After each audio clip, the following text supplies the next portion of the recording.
इस प्रेस वार्ता को शुरू करने से पहले मैं आपको कुछ वीडियो और कुछ चलचित्र और चित्र दोनों दिखाना चाहूंगा।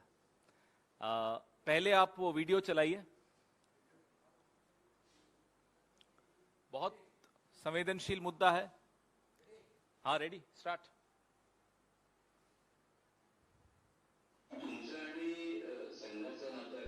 फार बालपणापासून येते तर त्याबद्दल त्याची संघामध्ये शिकवण म्हणा, त्यातले आदर्श म्हणा, त्यातल्या काही आठवणी याबद्दल तुम्ही काय सांगाल? आता संघ कार्यात जातो, काही प्रमाणात सहभागी होतो. ही आमच्या घरातली चौथी पिढी. माझा अनुभव फक्त प्रभाग शाखेत जायचं काम केलं. ते अतिशय चांगले गणित हिशोब त्यांचं केले. त्यामुळे शाखेची गंगा ते ठेवणं, त्याची टिपणं ठेवणं असं काम त्यांच्याकडे असेल. ते कालानुरूप रूपाने माझ्या वडिलांना ते होतं, ते सायन्ससाठी मॅथमॅटिक्स शिकत होते. त्यामुळे तो काही वेळ त्यांच्याकडे आहे. पण त्यांना नाट्य सगळी बाबत आहे. पार्टी इन्व्हेस्टिट्यूट ज्या करतात ते परत चालवायचं आहे.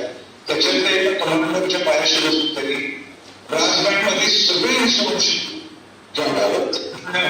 ट्रम्पेट, कॉर्नेट, हार्मोनियम, ट्रम्बोन, सॅक्सोफोन हे सगळं ते वाजवू शकायचं. ते त्यांनी इथे पुण्यात आणि लोकांना शिकवलं की त्याच्यातलं हार्मोनियम आणि सॅक्सोफोन हे शिकू शकतो. आणि 1992 ते 1982 ते 1996 तर 14 वर्षाच्या काळामध्ये मी पुण्याच्या गोष्टींमध्ये सॅक्सोफोन वाजवत असतो. अशी व्यक्तिमत्व तुम्ही बघितले. मला त्यांनी पहिल्यांदा शाखेचे घेऊन गेले. ते खरं बरोबर पुण्यात येऊन संघ शिकणार आहे. संपूर्ण संघाच्या इतिहासामध्ये संघाच्या पुरुषासाठी घेऊन प्रचारक म्हणून बाहेर सुब्रू श्रीनिवासन म्हणून असतात. त्यांना त्यावेळेला काँग्रेस पक्की भाषा घेतली. हे हिंदी त्यांचं चालो प्रदीप भौतिक बागेत. अशा व्यक्तीचा हात धरून मी ओसवाल फूल झाड़ू, शादी और ये दोनों ही लंबे चलेंगे. ओसवाल फूल झाड़ू, ओसवाल हर रिश्ते का रखे ख्याल.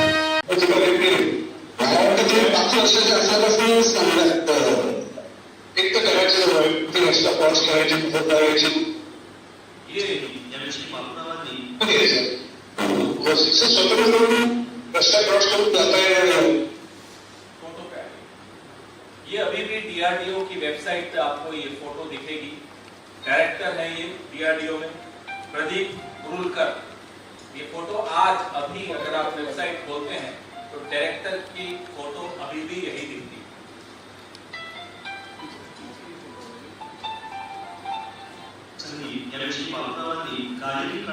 ये आप देख रहे हैं एक कार्यक्रम चल रहा है, पुस्तक विमोचन. संघ प्रमुख मोहन भागवत जी, संचालक यहाँ है इस कार्यक्रम में, और ये प्रदीप कुरुलकर जी अब अपनी पुस्तक पे यहाँ व्याख्यान दे रहे हैं. हेलो, मराठी में है, आप कुछ लोग समझ रहे होंगे.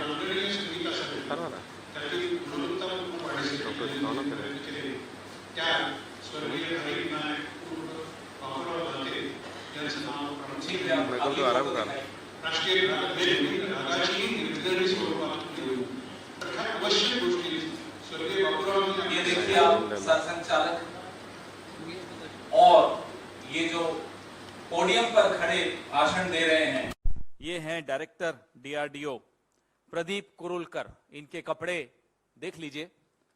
और हम मोदी जी से भी पूछना चाहते हैं, क्या इन्हें भी वो कपड़ों से पहचान लेते हैं? ये संघ की वेशभूषा में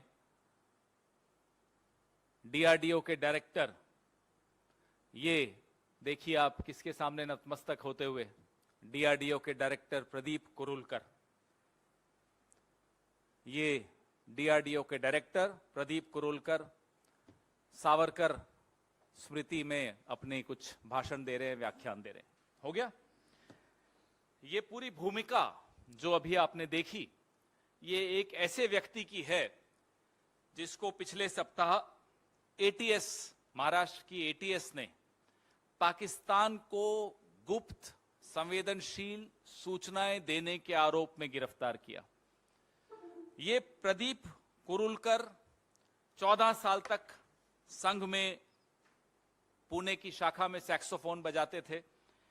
चौथी पीढ़ी संघ से जुड़ी हुई है, यानी कि जो इनकी पहली पीढ़ी जो संघ से जुड़ी थी वो तभी जुड़ी होगी जब श्यामा प्रसाद मुखर्जी मुस्लिम लीग के साथ मिलकर सरकार बना रहे थे, जब अंग्रेजों के साथ मुखबिरी हो रही थी। 4 पीढ़ियों से क्या चल रहा है वो आपके सामने अभी आपने स्क्रीन पर देखा। संगठन मंत्री रहे हुए हैं ये संस्कार भारती के। आप में तेरे इस छोटे से ढक्कन से मेरे पूरे कपड़े महक जाते हैं, तेरी झाग से मेरे पूरे कपड़े साफ हो जाते हैं। ओसवाल डिटर्जेंट लिक्विड से जो लोग संघ से वाकिफ हैं और संघ के जो सैकड़ों अलग अलग संगठन हैं उनसे वाकिफ हैं, you know RSS is an umbrella organization. In itself it's unregistered, but it has hundreds of organizations under its umbrella. One of them is Sanskar Bharti, a major, very, very important organization. Pradeep Kurulkar, Director DRDO, has been associated with the Rashtriya Swayamsevak Sangh for 4 generations. He used to play the saxophone for 14 years for RSS. He was for 12 years Sangathan Mantri of Sanskar Bharti. This is the 4th generation RSS Karyakarta Swayamsevak. And he was arrested by ATS for giving sensitive information to Pakistan through a woman. एक महिला के जरिए पाकिस्तान में ये संवेदनशील जानकारी दे रहे थे। कहते हैं हनी ट्रैप हो गए थे। असली हनी ट्रैप तो शाखा में जाने से होता है, वो होता है हनी ट्रैप कि आप डीआरडीओ में हैं और शाखा में जा रहे हैं। That is the real honey trap. और ये पहली बार नहीं हो रहा है दोस्तों। ध्रुव सक्सेना का नाम इस मंच से कई बार दोहराया गया, आपकी टेलीविजन पे, आपकी अखबारों में, आपके डिजिटल स्पेस पे कई बार आप लोगों ने भी लिखा है। आईएसआई का मेन एजेंट बनकर ध्रुव सक्सेना भारतीय जनता पार्टी की आईटी सेल का मध्य प्रदेश का प्रमुख था। यह पहली बार नहीं हो रहा। यशवंत शिंदे का नाम भी आपको इसी मंच से कई बार मैंने खुद ने यह नाम लिया है। नांदेड़ में यशवंत शिंदे जो कि राष्ट्रीय स्वयंसेवक संघ के प्रचारक हैं, उन्होंने खुद हलफनामा देकर नांदेड़ की अदालत में खुद लिखकर कहा कि मुझे बम बनाने की ट्रेनिंग दी गई थी। यह अभी पिछले साल की बात है। वो अलग बात है कि सीबीआई ने वो हलफनामा लेने से इनकार कर दिया।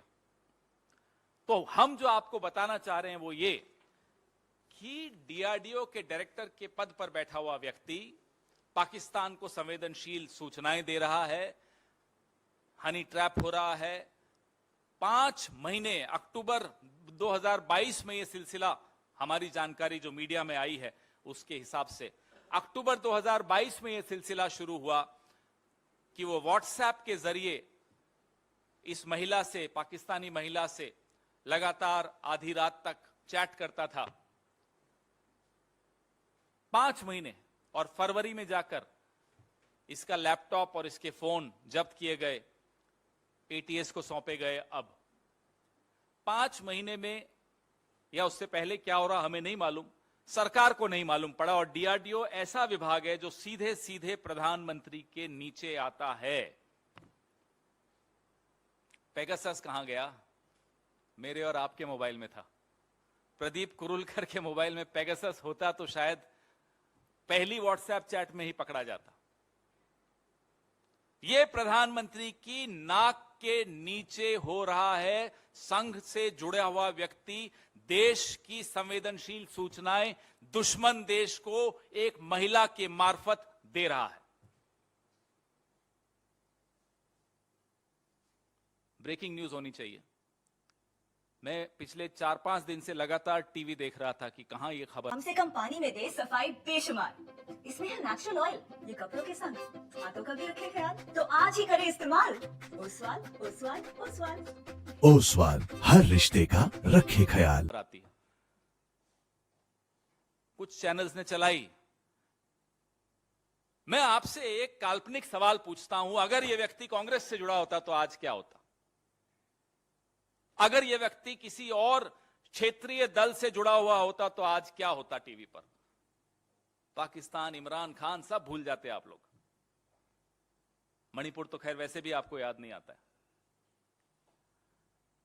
लगातार इस पर आप लोग, मैं आपकी बात नहीं कर रहा हूं, पूरा का पूरा मीडिया सरकारी प्राश्रय से सिर्फ और सिर्फ यही खबर चला रहा होता, बाकी सब कुछ भूल चुका होता। ये फर्क क्यों है? एक गैर पंजीकृत संस्था से जुड़ा हुआ व्यक्ति आज संघ की यह हिम्मत है कि कहती है कि हमारा इससे कोई मतलब नहीं है। सैक्सोफोन वो आपके लिए बजाता था, आपकी धुन पर वो नाच रहा था, आपकी धुन पर 4 पीढ़ियों से वो नाच रहा था, और आज जब वो पकड़ा जाता है तो संघ कहता है कि हमारा इससे कोई सरोकार नहीं है, कोई संबंध नहीं। यह है संघ की असलियत, कि जब पकड़ा जाए तो साहब हमारा तो मेंबरशिप रजिस्टर ही नहीं है, कहां है हमारा, इसका नाम कहीं भी नहीं है। लेकिन आज जो दौर है वो मोबाइल का दौर है, इंटरनेट का दौर है, और इंटरनेट की याददाश्त बहुत मजबूत होती है, हमसे और आपसे कहीं ज्यादा मजबूत होती है। इसलिए ये सारे फोटोज, ये सारे वीडियोज आपके सामने हैं। अब ये नहीं कह सकते कि साहब मेंबरशिप रजिस्टर तो है ही नहीं। कहां लिखा हुआ है प्रदीप कुरुलकर का नाम? प्रदीप कुरुलकर की अपनी जुबानी आपने टीवी पर देखा, आपने स्क्रीन पर देखा, मोहन जी भागवत बैठे हुए हैं और प्रदीप कुरुलकर व्याख्यान कर रहे हैं, अपनी पुस्तक के बारे में बात कर रहे हैं, संघ का गुणगान कर रहे हैं, संघ का स्तुतिगान कर रहे हैं। अब बताइए ये संबंध है या नहीं है? अब मैं आप पर छोड़ता हूं। सरेआम संबंध दिख रहा है, पीढ़ियों का संबंध दिख रहा है, ना केवल संघ से दिख रहा है, इस पीढ़ी का तो पाकिस्तान से भी संबंध सबके सामने है। ये रिश्ता क्या है, हम ये जानना चाहते हैं। यही सरकार है भारतीय जनता पार्टी की कि जब आईएसआई को आप पठानकोट में बुलाते हैं निरीक्षण करने, तो क्लीन चिट आईएसआई को देते हैं कि साहब इन्होंने तो बड़ा सहयोग दिया जांच में, और ये तो कहते हैं कि पठानकोट में भारतीय सैनिकों ने ही खुद हमला बोल दिया। देखिए ये शर्मनाक बात है या नहीं, मुझे बताइए। ये संबंध आपको दिखाते हैं कि इनका असली चेहरा क्या। ये वही डीआरडीओ है जो जवाहरलाल नेहरू ने बनाया था। ये वही रिसर्च लैब है डीआरडीओ की जो इंदिरा गांधी ने बनाई थी। इस पे बैठा कौन है? संघ से जुड़ा हुआ एक जासूस, पाकिस्तान का जासूस बैठा है इसमें। शर्म आनी चाहिए उन लोगों को जो नेहरू जी के नाम पर इस तरह की बातें करते हैं सुबह से शाम तक सोशल मीडिया पर, या इंदिरा जी के नाम को बदनाम करने की कोशिश करते हैं। देखिए फर्क, वो पीढ़ी हमारी पार्टी के उन नेताओं की पीढ़ी जिन्होंने डीआरडीओ बनाया, और इनके संघ के वो लोग, चौथी पीढ़ी के लोग जो डीआरडीओ में रहकर आस्तीन के सांप बनकर पाकिस्तान के साथ एक जुगलबंदी गा रहे हैं। व्हाट्सएप पे एक महिला के साथ दोस्ती करते हुए मिसाइल। ओसवाल फूल झाड़ू, शादी और ये दोनों ही लंबे चलेंगे। ओसवाल फूल झाड़ू, ओसवाल हर रिश्ते का रखे ख्याल। की तस्वीर स्मगल कर रहे हैं। ये व्यक्ति आकाश और अग्नि जैसे प्रोजेक्ट्स में बड़ी महत्वपूर्ण भूमिका निभा रहा था। अगर अब भी हमारी आंखें नहीं खुली, देश की आंखें नहीं खुली, आपकी आंखें नहीं खुली, हमारी आंखें नहीं खुली, तो उसके बाद कुछ देखने को भी नहीं रह जाएगा, भले ही आंखें खोल लीजिएगा।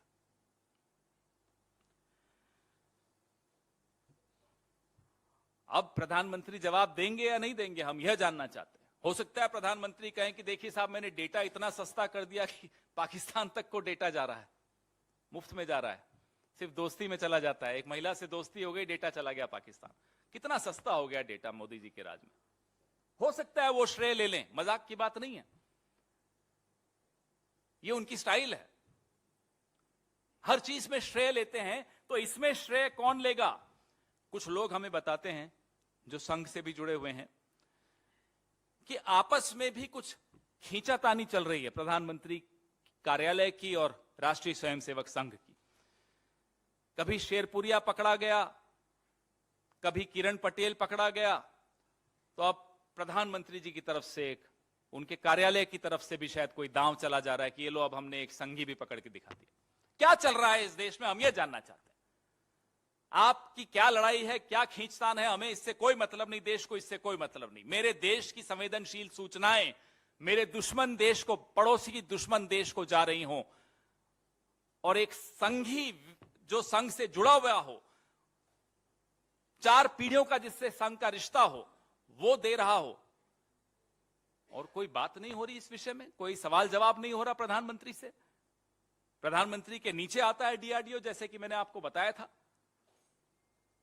ये इस देश को हम लोग आंख बंद करके कहां जाने दे रहे हैं, मैं ये जानना चाहता हूं आप लोगों के मार्फत से, प्रधानमंत्री से, इस सरकार से, और इस गैर पंजीकृत संगठन जिसका नाम राष्ट्रीय स्वयंसेवक संघ है, उससे जानना चाहते हैं। अपने आप को सांस्कृतिक संगठन कहते हैं।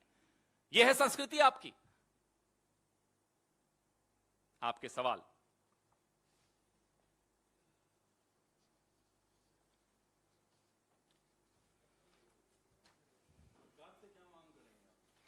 प्रधानमंत्री जवाब दें, हम सिर्फ अब जवाब मांग रहे हैं। हम जवाब इसलिए मांग रहे हैं कि एक पैटर्न है, लगातार हो रहा है। ध्रुव सक्सेना के वक्त भी कोई जवाब नहीं आए थे।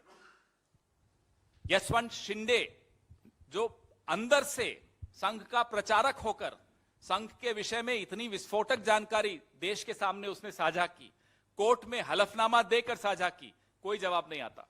और अब ये डीआरडीओ का डायरेक्टर, ये वैज्ञानिक, 4 पीढ़ियों से संघ से जिसका रिश्ता हो, जो संस्कार भारती का संगठन मंत्री रहा हुआ हो, वो सरेआम पकड़ा जाता है पाकिस्तान को संवेदनशील जानकारी देते हुए।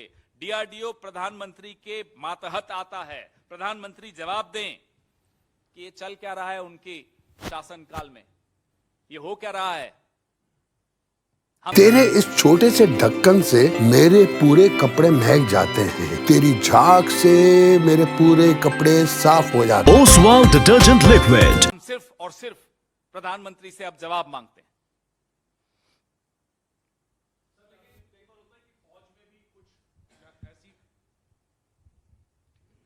जिस तरह खबरें आती हैं कि फौज में भी कुछ ऐसे खुलासे होते हैं कि कुछ जासूस दूसरे देशों के निकलते हैं, तो सवाल पूरी सेना पे या फौज पे खड़ा नहीं होता। उसी तरह से अगर कोई आरएसएस का वर्कर या मेंबर अगर इस तरीके में पकड़ा जाता है तो पूरे ऑर्गेनाइजेशन पे, पूरे डीआरडीओ पे कोई सवाल नहीं लग रहा। आरएसएस पे, पूरे डीआरडीओ पे कोई सवाल नहीं लग रहा। संघ पे इसलिए लग रहा है कि एक उदाहरण नहीं है ये। यशवंत शिंदे का नाम मैं बार बार इसलिए ले रहा हूं कि मैं चाहता हूं या तो यहां बैठे हुए या फिर आप घर जाकर या ऑफिस जाकर जरूर इस पर थोड़ी रिसर्च करिए, गूगल करिए, यशवंत शिंदे नांदेड़ आरएसएस, सिर्फ ये 4 शब्द डाल दीजिएगा, आपको बहुत कुछ मिलेगा। क्योंकि अभी हाल फिलहाल में ही सीबीआई ने उनका हलफनामा तक लेने से मना कर दिया। ये तो अंदर से आवाज आई थी।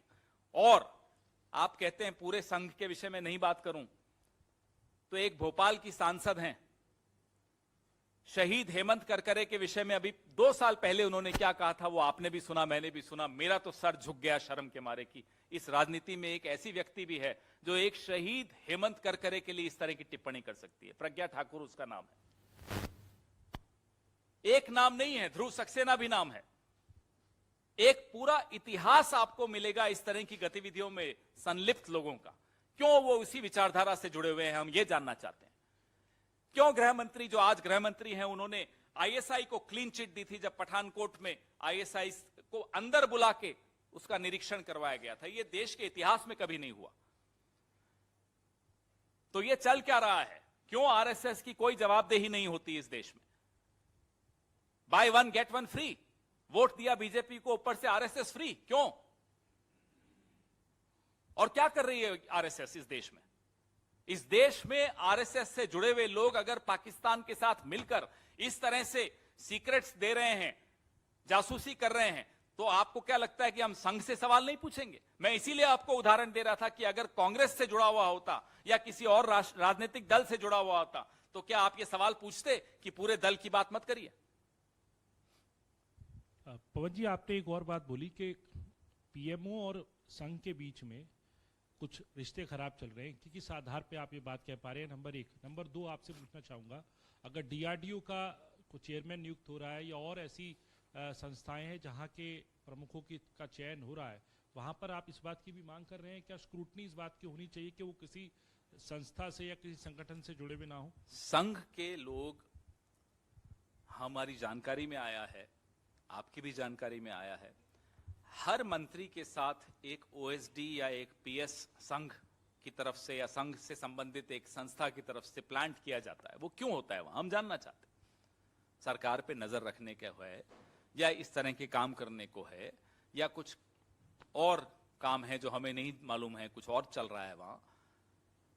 जाहिर सी बात है एक ऐसा संगठन कम से कम पानी में दे सफाई बेशुमार, इसमें है नेचुरल ऑयल, ये कपड़ों के संग हाथों का भी रखे ख्याल, तो आज ही करें इस्तेमाल। ओसवाल ओसवाल ओसवाल ओसवाल हर रिश्ते का रखे ख्याल। जिसकी कोई जवाबदेही इस देश में नहीं है, जो पंजीकृत तक नहीं है, जो इनकम टैक्स नहीं देता, उसको इतनी महत्वपूर्ण भूमिका हो जाए कि देश का, देशवासियों का, मेरा आपका भविष्य वो तय करे, बिना जवाबदेही के वो भविष्य हमारा तय कर रहा हो, तो सवाल भी उठेंगे और लगाम भी कसी जाएगी सही वक्त आने पर।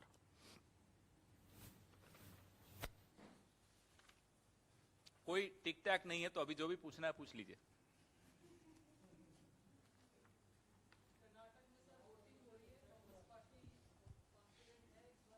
पूरी तरह से आत्मविश्वास पूरा है। 13 तारीख को बात करेंगे। अब अभी कुछ बोलने में फिर हम पर तो तुरंत नोटिस आ जाता है ना, उधर नहीं जाता नोटिस।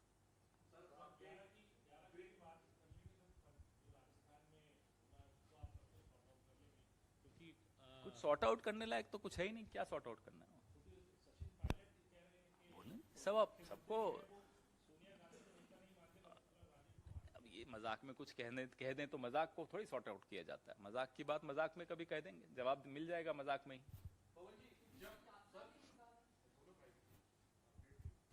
अब माइक चाहिए उन्हें। सर जब सचिन पायलट धरने पर बैठ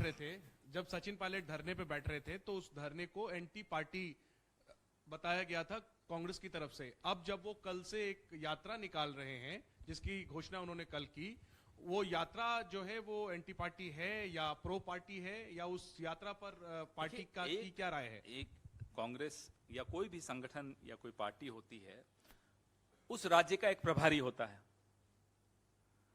प्रभारी के संज्ञान में सब जो भी हो रहा होता है।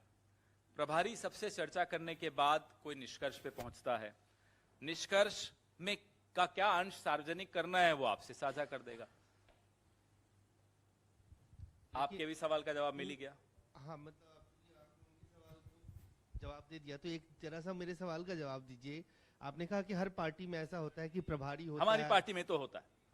तो आपकी पार्टी में ऐसा तो नहीं होता है कि एक राज्य के दो बड़े नेता सार्वजनिक रूप से एक दूसरे की आलोचना सार्वजनिक मंच से करे और एक दूसरे को आईना दिखाने का काम करे और ये कहे कि मैं तो भ्रष्टाचार के खिलाफ, वो भी बीजेपी के समय के भ्रष्टाचार के खिलाफ आवाज उठाना चाह रहा हूं, और उसको भी संज्ञान में ना लिया जाए और ये लगातार होता जा रहा है? तो जानबूझ के कांग्रेस पार्टी क्या राजस्थान को पंजाब के रास्ते पे ले जाना चाहती है?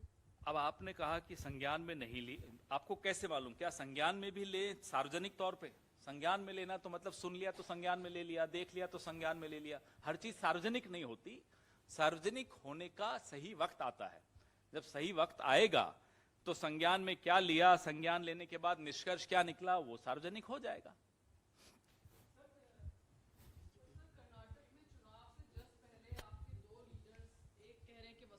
सरकार बचाई, मुख्यमंत्री हैं राज्य के, दूसरे कह रहे हैं कि वो तो सोनिया गांधी उनकी नेता नहीं है, उन्होंने बता दिया। तो ये एंटी पार्टी एक्टिविटी नहीं, इसको मानते हैं दोनों तरफ से। जैसा मैंने आपको कहा, ओसवाल फूल झाड़ू, शादी और ये दोनों ही लंबे चलेंगे। ओसवाल फूल झाड़ू, ओसवाल हर रिश्ते का रखे ख्याल। वहां के जो प्रभारी हैं वो पूरे मामले को समझ के, सबसे चर्चा करके, फिर जो निष्कर्ष वो निकालेंगे, वो निष्कर्ष आपसे भी हम साझा करेंगे। हो सकता है आप हमसे साझा करें, कई बार आप लोगों को हमसे पहले मालूम पड़ जाता है, तो तब इस पर चर्चा करें तो ज्यादा उचित रहेगा। सर, आपने बोला कि मजाक में पायलट साहब ने बोला ये बात, तो ये आपने क्या वाकई ऐसा मुझे मजाक लगा क्योंकि मैं हंसा सुनकर। तो जिस चीज पे मुझे हंसी आई वो मुझे जोक लगता है, तो मैंने हंस लिया। इसलिए मैंने कहा कि हो सकता है मजाक किया हो।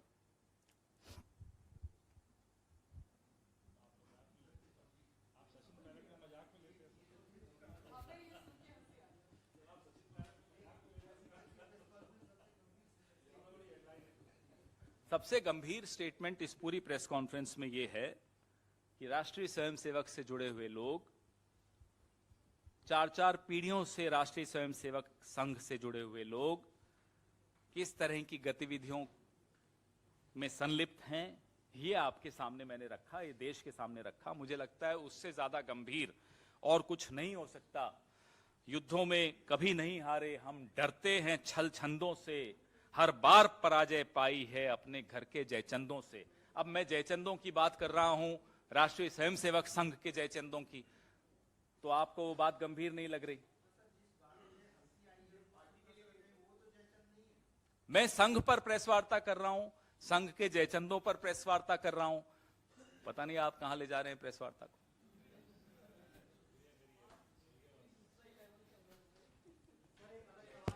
हाँ पूछिए।